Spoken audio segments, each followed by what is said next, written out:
Hi friends, hello everyone, welcome back to my channel. In this video, we're going to start parabola. तो जी mathematics का parabola वाला chapter आज हम इस वाली वीडियो में स्टार्ट करने वाले। इसका फर्स्ट लेक्चर जिसमें हम डिस्कस करेंगे कि पैराबोला की क्या डेफिनेशन होती है, कोनिक सेक्शन की क्या डेफिनेशन होती है, पैराबोला की स्टैंडर्ड इक्वेशन क्या होती है। तो इस टाइप के टॉपिक्स हम इस वाली वीडियो में डिस्कस करने वाले। तो स्टार्ट करते कि पैराबोला की डेफिनेशन क्या होती है। अब पैराबोला एक टाइप का कोनिक सेक्शन है। कोनिक सेक्शन का क्या मीनिंग है कि कोनिक सेक्शन का मीनिंग ये है कि अगर मेरे पास एक double nappe right circular cone है, मतलब कि मैंने एक राइट सर्कुलर कोन लिया, उसको अबव रिफ्लेक्ट कर दिया, तो ये जो मेरे पास फिगर है इसे कहोगे डबल नेप राइट सर्कुलर कोन।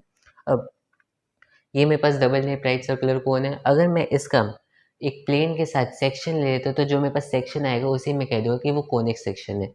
इसका क्या मीनिंग है कि ये मेरे पास फिगर थी, एक मैंने प्लेन अगर यहाँ पर ले लिया तो इसके साथ जो इसका सेक्शन आएगा तो ये इसे मैं कह दूंगा ये कोनिक सेक्शन है। इसी तरह से अगर मैं यहाँ पर ले लेता हूँ तो इसके साथ ये वाला जो सेक्शन आएगा ये भी एक कोनिक सेक्शन है। तो कंसेप्ट ये है कि अगर मेरे पास एक इस टाइप का कोन है और मेरे पास एक प्लेन है तो जो दोनों का सेक्शन होगा उसी में कह दूँगा वो कोनिक सेक्शन है। तो अब पैराबोला एक टाइप का कोनिक सेक्शन है। अब कोनिक सेक्शन वो कौन सा होगा, अगर मैं प्लेन को इस टाइप से ले लेता हूँ तो ये वाली जो फिगर आएगी ये मेरे पास पैराबोला हो जाएगी। तो ये मैंने आपको पैराबोला की विजुअल डेफिनेशन बता दी। बाकी इस double nappe right circular cone के कुछ पार्ट्स भी होते हैं। फॉर एग्जाम्पल ये मैं इसे कह दूँगा ये लोअर नेप है, ये अपर नेप है, और इनके बीच में से जो ये लाइन जा रही है इसे मैं कह दूंगा ये वाली लाइन एक्सिस है, और ये जो स्लैंट लाइन जा रही है जो इसके साथ अल्फा एंगल बना रही है, जैसे मैं घुमाऊंगा तो फिर मेरे पास एक double nappe right circular cone बन जाएगा। तो इस वाली लाइन को मैं जनरेटर कह दूंगा। तो ये मैंने आपको कुछ टर्म्स बता दी। बाकी कंसेप्ट क्या है कि अगर मेरे पास double nappe right circular cone है उसका मैं प्लेन के साथ सेक्शन ले लेता हूँ तो मेरे पास कोनिक सेक्शन हो जाएगा, और अगर मैं प्लेन इस टाइप से रखता हूँ तो ये मेरे पास पैराबोला आ जाएगा। बाकी सारे कोनिक सेक्शंस भी देख लेते हैं। तो फिर 4 टाइप के कोनिक सेक्शन होते हैं: सर्कल, एलिप्स, पैराबोला और हाइपरबोला। सर्कल कब आएगा, अगर मैं प्लेन को इस एक्सिस से परपेंडिकुलर ले लेता हूँ तो जो मेरे पास ये वाला सेक्शन आएगा वो मेरे पास सर्कल हो जाएगा। ठीक है, तो हमने सर्कुलर देख लिया। नेक्स्ट आ जाता है एलिप्स। अगर मैं इस प्लेन को थोड़ा सा टिल्ट कर देता हूँ, मान लेते हैं इस टाइप से, तो ये जो मेरे पास इस टाइप की फिगर आएगी, मतलब कि आप ओवल टाइप मान लो, तो इसे मैं कह दूंगा ये एक एलिप्स है। तो एलिप्स कब आएगा, जब मैं इस प्लेन को थोड़ा सा टिल्ट कर दूंगा। नेक्स्ट आता है पैराबोला। पैराबोला मैंने आपको बता दिया कि ये मेरे पास पैराबोला हो गया। नेक्स्ट आ जाता है हाइपरबोला। हाइपरबोला इस टाइप की फिगर हो जाएगी। अब ये कब आएगी, अगर मैं प्लेन को ऐसे ले लेता हूँ कि वो अपर नेप और लोअर नेप दोनों को कट कर दिया है, तो ये जो मेरे पास फिगर आएगी ये मेरे पास हाइपरबोला हो जाएगी। तो मैंने चारों कोनिक्स डिस्कस कर लिए। सर्कल कब आएगा, जब मेरे पास ये प्लेन जो पूरा परपेंडिकुलर होगा एक्सिस से, और इलिप्स में ये प्लेन थोड़ा टिल्ट हो जाएगा। पैराबोला हाइपरबोला दोनों मैंने आपको बता दिया। अब नेक्स्ट चलते हैं कोनिक सेक्शंस की मेन डेफिनेशन पर।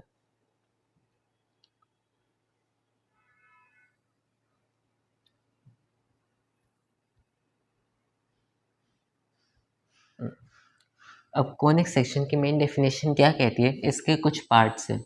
मान लेते हैं मेरे पास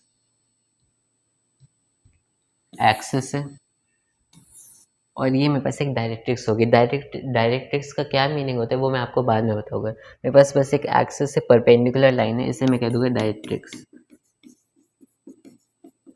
और ये मेरे पास फोकस हो गया, एस से डिनोट करेंगे। तो मेरे पास एक फोकस है और डायरेक्ट्रिक्स है जो इससे परपेंडिकुलर है, इसे मैं कह दूंगा ये एक्सिस है। तब कोनिक सेक्शन की क्या डेफिनेशन है कि conic section is the locus of point. मान लेते हैं मेरे पास वो पॉइंट जो है एक्स है, तो ये जो एक्स पॉइंट है, ये कोनिक सेक्शन एक लोकस ऑफ पॉइंट है एक्स, सच दैट अगर मैं उसका इससे डिस्टेंस लेता हूँ एस से, और डायरेक्ट्रिक्स से परपेंडिकुलर डिस्टेंस लेता हूँ, मान लेते हैं मेरे पास पॉइंट एम है, तो फिर इन दोनों का जो रेशियो है वो बराबर होना चाहिए कांस्टेंट के, S X divide by X M, एक कांस्टेंट के बराबर होना चाहिए जिसमें कह दूंगा ई, और ई की फुल फॉर्म होती है एसेंट्रिसिटी, इसे मैं कहता हूँ एसेंट्रिसिटी, ये कांस्टेंट है। तो फिर अगर X X S divide by X M E के बराबर हो जाता है। तो ये मेरे पास डेफिनेशन हो गई कोनिक सेक्शन की। अगर ये चीज़ सेटिस्फाई करिए तो फिर मेरे पास एक कोनिक सेक्शन हो जाएगा जिसकी एसेंट्रिक थी वो हमारे पास गिवन कांस्टेंट है। तो इस टाइप से मेरे पास मान लेते हैं कोनिक सेक्शन आ गया। तो मैंने आपको कोनिक सेक्शन की डेफिनेशन बता दी। अब एग्जांपल लेते हैं कि इससे मैं एक एक्चुअल इक्वेशन में कैसे कन्वर्ट करूँगा। एज्यूम करते हैं मेरे पास फोकस है ए कॉमा बी है, मैंने इसे एक्स कॉमा वाई मान लेता हूँ और मेरे पास ये जो लाइन है, लाइन को मैं A X L X plus M Y plus N is equal to zero. तो मैंने लाइन को ये मान लिया फोकस ए कॉमा बी और जो मेरे पास एक्स पॉइंट है वो एक्स कॉमा वाई। तो फिर एस एक्स ये वाला डिस्टेंस फॉर्मूला से निकाल सकते हैं एक्स माइनस ए का square plus Y minus B का square root divide by X M, यहाँ से परपेंडिकुलर डिस्टेंस। अब इसका फॉर्मूला यहाँ पर यूज़ कर लेते हैं। जब मैं परपेंडिकुलर डिस्टेंस निकालूंगा तो पहले इस पॉइंट को इसमें पुट कर दो, ये आ जाएगा डिवाइड बाय एल का स्क्वायर एम का स्क्वायर, इसका मॉड, इसको बराबर होना चाहिए कांस्टेंट ई के। तो जब मैं इस इक्वेशन को सिंप्लीफाई करूँगा मेरे पास कोनिक सेक्शन की स्टैंडर्ड इक्वेशन वो मेरे पास आ जाएगी जो कि इस फॉर्म की होगी A X square two H X Y plus B Y square plus two F X plus two G Y plus C is equal to zero. तो ये मेरे पास आती है कोनिक सेक्शन की स्टैंडर्ड इक्वेशन। अब आइडेंटिफाई कैसे करना है कि ये कौन सा कोनिक है वो हम नेक्स्ट पार्ट में देखेंगे, ठीक है। अब मेन चीज़ पे चलते हैं कि मैंने आपको कोनिक सेक्शन की डेफिनेशन बता दी। अब यहाँ से पैराबोला की डेफिनेशन कैसे बनेगी वो देखते हैं।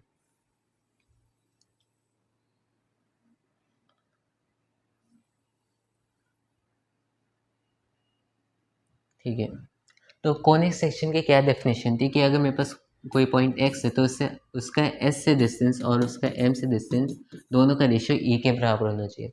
अब इससे ही मेरे पास सर्कल की डेफिनेशन आएगी, पैराबोला की डेफिनेशन आएगी और सारे कोनिक्स की डेफिनेशन आएगी। अब वो सारी चीज़ें डिपेंड करती है ई पे। अगर ई 1 के बराबर हो जाता है तो फिर जो मेरे पास गिवन कोनिक है वो पैराबोला के बराबर पैराबोला होगा। अगर ई 0 है तो फिर जो मेरे पास कोनिक है वो सर्कल हो जाएगा और अगर e लेस देन 1 है तो वो इलिप्स है, अगर e ग्रेटर देन 1 है तो फिर वो हाइपरबोला हो जाएगा। तो कोनिक सेक्शन की डेफिनेशन हो गई कि S X divide by X M दोनों का रेशियो ई के बराबर होना चाहिए। अब आइडेंटिफाई कैसे करें कि वो कोनिक जो है वो इन चारों में से कौन सा है।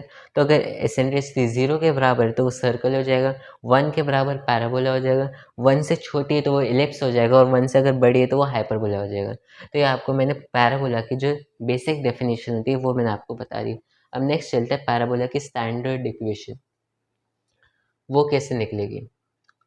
उसके लिए हम इसकी डेफिनेशन का यूज़ करेंगे। डेफिनेशन क्या थी,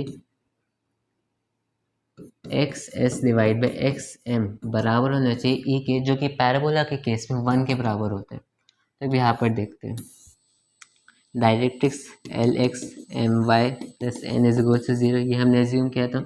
focus A comma B, point X X comma Y.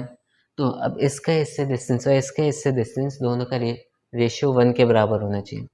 तो square root of X minus A का स्क्वायर वाई माइनस बी का स्क्वायर डिवाइड बाय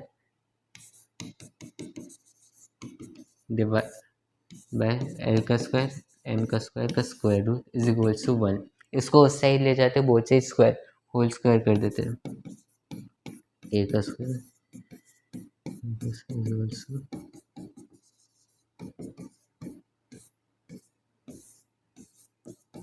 तो ये जो मेरे पास इक्वेशन आ गई इसको अगर मैं सिंप्लीफाई कर देता तो मेरे पास एक आ जाएगी स्टैंडर्ड इक्वेशन ऑफ पैराबोला। ठीक है, तो हमने स्टैंडर्ड इक्वेशन ऑफ पैराबोला देख लिया, स्टैंडर्ड इक्वेशन ऑफ कोनिक क्या होता है वो देख लिया, दोनों की बेसिक डेफिनेशन वो हमने देख ली। अब नेक्स्ट पॉइंट पे चलते हैं कि पैराबोला की कुछ पैराबोला से रिलेटेड कुछ इंपॉर्टेंट टर्म्स होती है वो देख लेते हैं। तो पैराबोला कुछ इस टाइप का होगा,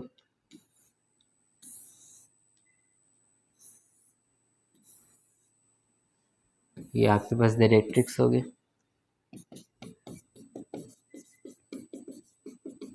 फोकस एस, ठीक है। तो मेरे पास पैराबोला है, डायरेक्ट्रिक्स और फोकस। अब कुछ इंपॉर्टेंट टर्म्स देख लेते हैं। तो पहली डेफिनेशन है एक्सिस। अगर मेरे पास ये जो लाइन है जो फोकस से और इस पॉइंट से पास करे तो इस वाली लाइन को मैं कह दूंगा कि ये वाली लाइन एक्सिस है। तो ये फर्स्ट डेफिनेशन होगी कि तो लाइन पासिंग थ्रू फोकस और वर्टेक्स, इस वाले पॉइंट को हम वर्टेक्स कहेंगे। जिसका टॉप पॉइंट है ये मेरे पास आ जाएगा वर्टेक्स। तो वर्टेक्स और फोकस से पास करने वाली लाइन को हम कह देंगे कि वो एक्सिस है। नेक्स्ट आ जाता है कि लेटेस्ट रेक्टम क्या होता है। अगर मैं फोकस से अगर मैं फोकस से ये वाली लाइन लेता हूँ तो ये वाली लाइन जो हो जाएगी इसे मैं कह दूँगा लेटेस्ट रेक्टम। लेटेस्ट रेक्टम मैंने क्या किया है, फोकस से एक लाइन पास की जो कि एक्सिस से परपेंडिकुलर है और इसकी जो लेंथ होगी वो हो जाएगी लेंथ ऑफ लेटेस्ट रेक्टम। ये हमने डिस्कस कर लिया लेटेस्ट रेक्टम क्या होता है, एक्सिस क्या होता है, वर्टेक्स क्या होता है। नेक्स्ट आ जाता है डबल ऑर्डिनेट।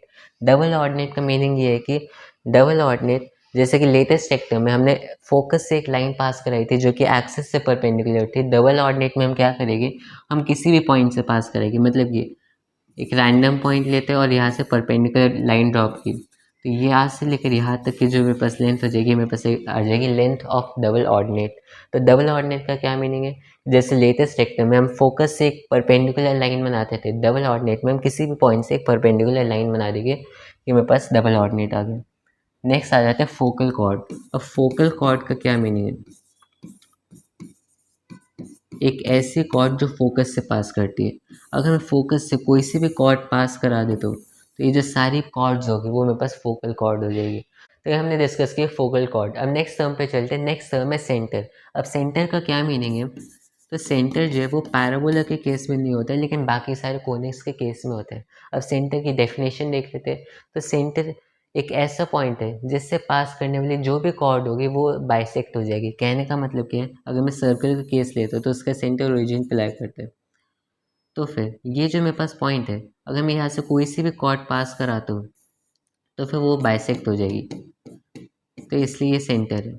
अगर मैं इलिप्स का केस लेता हूँ तो इसका सेंटर इस साइड पर होगा। अगर मैं यहाँ से कोई सी भी कॉर्ड पास कराता हूँ तो वो बाइसेक्ट हो जाएगी। तो सेंटर की डेफिनेशन ये है कि एक ऐसा पॉइंट है जिससे मैं कोई सी भी अगर कॉर्ड पास करो, एक ऐसा पॉइंट जिससे पास करने की जो भी कॉर्ड है वो उस पॉइंट पे बाइसेक्ट हो जाएगी, वो हो जाएगा सेंटर। अब सेंटर जब पैराबोला के केस में एग्जिस्ट नहीं करता या फिर वो पॉइंट ऑफ मतलब इन्फिनिटी पे एग्जिस्ट करता है, ये हमने देख लिया सेंटर। तो यहाँ पर हमारी सारी टर्म्स जो कवर हो जाती है। तो अब नेक्स्ट टॉपिक देखते हैं। नेक्स्ट टॉपिक है स्टैंडर्ड इक्वेशन ऑफ पैराबोला। अब इसका क्या मीनिंग है, अब तक जो हमने स्टैंडर्ड इक्वेशन ऑफ पैराबोला देखी थी उसमें जो हमने लाइन ली थी वो एक random line LX plus MY plus N इस टाइप से एज्यूम कर ली। जो मेरे पास फोकस है वो एक कॉमा भी हमने रैंडम पॉइंट एज्यूम कर लिया। लेकिन इस वाले केस में हम सारी चीज़ों को एक्स एक्सिस से सेंटर के अबाउट लेगी या फिर कह लो सिमेट्रिक बना देगी। तो फिर जो मेरे पास फर्स्ट स्टैंडर्ड फॉर्म होती है उसको देख लेते हैं। उसमें हम क्या करेंगे, जो मेरे पास एक्सिस होगी वो मेरे पास एक्स एक्सिस बन जाएगी। तो एक्सिस हम एक्स एक्सिस एज्यूम कर लेंगे और वर्टेक्स जो है वो सेंटर पे आ जाएगा। ठीक है, तो पैराबोला कुछ इस टाइप का फॉर्म होगा। अब मेरे पास फोकस के कोऑर्डिनेट्स क्या होंगे, फोकस एक्सिस पे लाया करेगा, मतलब कि फोकस के कोऑर्डिनेट इस टाइप से होंगे A, 0। ठीक है, अब इस केस में जो डायरेक्ट्रिक्स होगी वो एक्सिस से परपेंडिकुलर, मतलब कि y is equal to something के फॉर्म में होनी चाहिए। अब y is equal to A, y is equal to minus या फिर कह लो y plus A is equal to 0। ये हो जाती है डायरेक्ट्रिक्स की इक्वेशन। तो फिर डायरेक्ट्रिक्स की इक्वेशन हो जाएगी y plus A is equal to 0। अब नेक्स्ट देखते हैं कि पैराबोला की क्या इक्वेशन है। तो इस केस में जहाँ पर हमारे पास एक्सिस एक्स एक्सिस है, वर्टेक्स जो 0,0 है और फोकस हमने A,0 डिफाइन किया है, तो पैराबोला की equation y is equal to 4ax हो जाएगी। ठीक है, तो हमने देख लिया कि पैराबोला की क्या इक्वेशन है। अब नेक्स्ट टॉपिक आ जाते हैं कि इसके पैरामेट्रिक इक्वेशन क्या होगी। पैरामेट्रिक इक्वेशन मतलब मैं x को t की टर्म्स में डिफाइन करूँगा और y को t की टर्म्स में डिफाइन करूँगा। तो पैराबोला की पैरामेट्रिक इक्वेशन क्या होगी, तो पैराबोला की पैरामेट्रिक इक्वेशन इस फॉर्म की होती है at² 2at, मतलब कि y is equal to 2at और x is equal to at²। और ये इसे सेटिस्फाई भी कर रहा है। कैसे, अगर मैं इसे यहाँ पर पुट कर देता हूँ तो 4a² t² is equal to 2at का स्क्वायर जो कि इक्वल है। तो पैराबोला की इस केस में पैरामेट्रिक इक्वेशन हो जाएगी at² 2at, और ये हमारे पास मैक्सिमम प्रॉब्लम्स को सॉल्व करने में बहुत ज़्यादा हेल्पफुल होती है, तो इसे याद रखना पड़ेगा। तो हमने पैरामीट्रिक इक्वेशन देख लिया। अब नेक्स्ट चीज़ देखते हैं। नेक्स्ट चीज़ आ जाती है लेंथ ऑफ लेटेस्ट रेक्टम। तो लेंथ ऑफ लेटेस्ट रेक्टम इस वाले केस में क्या होगी? अब लेटेस्ट रेक्टम क्या होता है? मैं यहाँ से एक परपेंडिकुलर लाइन ड्रॉप कर रहा हूँ, ठीक है। तो मुझे एक तो ये वाली लेंथ चाहिए, एक ये वाली लेंथ चाहिए, और दोनों इक्वल है, तो मतलब मुझे ये वाली लेंथ चाहिए, ठीक है। अब ये वाली लेंथ क्या होगी? क्या मैं कह सकता हूँ कि अगर मैं x को a सब्स्टिट्यूट कर लेता हूँ तो जो y आएगा वो मेरे पास इस वाली लेंथ के बराबर हो जाएगा। तो मैंने x को a सब्स्टिट्यूट किया, Y square is equal to 4a², Y की वैल्यू 2a आ गई, मतलब ये वाली लेंथ 2a। सिमिलरली ये वाली लेंथ 2a होगी, 2a टोटल लेंथ 4 हो जाएगी। तो मतलब कि लेंथ ऑफ लेटेस्ट रेक्टम इस वाले केस में बस 4 आ जाएगी, ठीक है। तो अब तक हमने डिस्कस किया कि लेंथ ऑफ लेटेस्ट रेक्टम क्या होता है, जो कि 4a के बराबर है। अब नेक्स्ट देखते हैं कि लेंथ ऑफ डबल ऑर्डिनेट हम कैसे फाइंड आउट करेंगे। तो प्रोसेस हमारा सेम रहेगा, जिस तरह से हमने यहाँ पर x इज इक्वल से a सब्स्टिट्यूट किया था, हम डबल ऑर्डिनेट में x इज इक्वल टू कोई सा भी कांस्टेंट अल्फा सब्स्टिट्यूट कर देंगे, और इस तरह से हमें लेंथ ऑफ डबल इस तरह से हम लेंथ ऑफ डबल ऑर्डिनेट भी फाइंड आउट कर सकते हैं। देख लेते हैं। अगर मेरे पास y is equal to 4ax है, x की जगह मैं अल्फा सब्स्टिट्यूट कर ले तो 4a अल्फा, तो y की वैल्यू मेरे पास 2 square root of a alpha आ जाएगी, ठीक है। तो ये वाली length 2 square root of a alpha है, नीचे वाली length 2 square root of a alpha, तो total length of double ordinate जो मेरे पास बराबर हो जाएगी वो हो जाएगी 4 square root of a alpha. तो इस तरह से मैं length of double ordinate find out कर सकता हूँ। लेंथ ऑफ लेटेस्ट रेक्टम 4 है, length of double ordinate 4 square root of a into alpha. तो मेरे पास डबल ऑर्डिनेट की लेंथ और लेटेस्ट रेक्टम की लेंथ। नेक्स्ट आ जाता है कि फोकल डिस्टेंस क्या होता है। फोकल डिस्टेंस, और फोकल डिस्टेंस का सीधा मतलब ये है कि कोई सा भी अगर मेरे पास पॉइंट है उसका फोकस के साथ डिस्टेंस वो फोकल डिस्टेंस हो जाएगा। मान लो मेरे पास कोई पॉइंट जो एक्स है उसका फोकस से डिस्टेंस मतलब एस से डिस्टेंस, ये मेरे पास आ जाएगा फोकल डिस्टेंस। अब इसको मैं फाइंड आउट कैसे कर सकता हूँ? तो इसको मैं फाइंड आउट करूँगा पैराबोला की डेफिनेशन की हेल्प से। वो क्या आती है कि S X divide by X M, इसे 1 के बराबर होना है। तो मतलब कि अगर मैं एक्स एम को से ले जाऊँ तो फिर एक्स एस जो बराबर हो जाएगा एक्स एम के, और एक्स एम में ईजिली फाइंड आउट कर सकते हो। कैसे? अगर मेरे पास कोई सा भी पॉइंट एक्स है जिसकी कोऑर्डिनेट एक्स कॉमा वाई है, मुझे क्या करना है, इसका डिस्टेंस एम से फाइंड आउट करना है। एम क्या है? मैं यहाँ पर परपेंडिकुलर ड्रॉप करूँगा, मेरे पास पॉइंट एम आ जाएगा। मुझे इन दोनों के बीच का डिस्टेंस फाइंड आउट करना है। वो क्या होगा, इतनी डिस्टेंस एक्स है और इतनी डिस्टेंस ए है, क्योंकि इसकी equation Y plus A is equal to zero, तो इतनी डिस्टेंस मेरे पास ए हो जाएगी। तो total length A plus X plus A, ये मेरे पास आ गई फोकल डिस्टेंस। तो फोकल डिस्टेंस इस तरह से फाइंड आउट करेंगे तो एक्स प्लस ए आ जाएगा।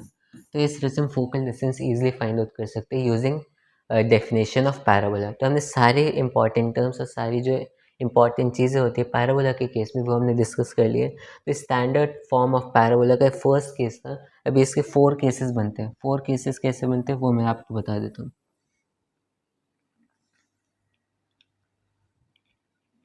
तो फर्स्ट केस में हमने इस टाइप का पैराबोला डिस्कस किया था, जिसमें जो वर्टेक्स 0,0 एक्सिस जो एक्स एक्सिस होगा। मैं इसका रिवर्स भी कर सकता हूँ। अगर मैं इसको रिफ्लेक्ट कर देता हूँ इस साइड पर, तो ये भी मेरे पास एक पैराबोला हो जाएगा। वर्टेक्स 0,0 एक्सिस एक्स एक्सिस रहेगी। तो फर्स्ट केस, सेकेंड केस। अब थर्ड केस क्या होगा, अगर मैं एक्सिस को वाई एक्सिस बना देता हूँ इस टाइप से, तो ये भी एक पैराबोला है। और थर्ड फोर्थ मेरे पास इस टाइप से आ जाएगा। तो ये मेरे पास 4 स्टैंडर्ड फॉर्म ऑफ पैराबोला होते हैं। फर्स्ट केस में equation Y square is equal to 4ax, second case में equation Y square is equal to minus 4ax, third case में equation X square is equal to 4ay, और fourth case में equation X square is equal to minus 4ay। तो ये 4 standard form of parabola. जो भी मैंने आपको terms बताई थी, डायरेक्ट्रिक्स, लेटेस्ट रेक्टम और डबल ऑर्डिनेट, वो सभी में वैलिड होगी। अगर यहाँ पे लेंथ ऑफ लेटेस्ट रेक्टम 4 है तो इन सारे केसेस में 4 होगी। अगर यहाँ पर equation of directrix x plus A is equal to 0 है, तो अगर यहाँ रिफ्लेक्ट करो तो x minus A is equal to 0 हो जाएगा। इस वाले केस में y plus A equation of directrix हो जाएगी, और इस वाले केस में y minus A equation of directrix हो जाएगी। तो सारी चीज़ें चारों केसेस में सिमेट्रिक रहेगी। तो इस तरह से आप जो बाकी सब के लिए भी चीज़ें फाइंड आउट कर सकते हैं। तो इस वाले लेक्चर में हमने पैराबोला के सारी बेसिक्स कवर कर लिए कि पैराबोला की क्या डेफिनेशन होती है, कोनिक सेक्शन की क्या डेफिनेशन होती है, पैराबोला की स्टैंडर्ड इक्वेशन क्या होती है और उससे रिलेटेड कुछ टर्म्स और इम्पॉर्टेंट फॉर्मूलाज हमने अभी देख लिए। अब नेक्स्ट लेक्चर में हम देखेंगे कि हम किसी भी कोनिक को रिकॉग्नाइज कैसे कर सकते हैं और साथ में हम कोनिक का सेंटर कैसे फाइंड आउट कर सकते हैं। बाय।